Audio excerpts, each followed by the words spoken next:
4 மாதம் கழிச்சு சாப்பிட்றேன்னு நினைக்கிறேன். ஆல்மோஸ்ட் லைக் 120 days வெள்ளை சாதமே அவ்வளோ டேஸ்ட்டாக இருக்குது ப்ரோ.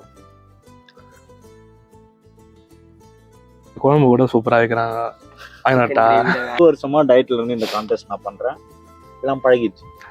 அதாவது 4 வருஷத்துக்கு முன்னாடி நான் கான்டெஸ்ட் பண்ணேன். அப்போ வந்து பெருசாக லைக் இந்த மாதிரி சீரியஸ் டயட்லாம் இருந்து பண்ணது கிடையாது. இப்போ இந்த 1 வருஷம் கண்டினியூஸாக லைக் ஆஃப் சீசன் பண்ணி லைக் கட்டிங் ஃபேஸ் பண்ணி இது பண்ணுறது வந்து ரொம்ப கஷ்டமாக இருக்குது. இந்த லாஸ்ட் டே ஜட்ஜ்மெண்ட் டே நம்மளுக்கு இன்னைக்கு வெறும் சோறு தான் சாப்பிட்டாகணும். அப்படிலாம் இல்லை, என்னோட கோச் ப்ரோட்டோகால் இது. 6 மாதத்தில் சேஷன் நான் கூட ஷேர் பண்ணிடலாம் ஸ்டேஜ். 6 மாதத்துலையா? 6 மாதத்துலையாமே 6 மாசமா 6 வருஷம் ஆகும். நீ தான் உழைக்கல 6 வருஷம் பண்ணிடலாம்.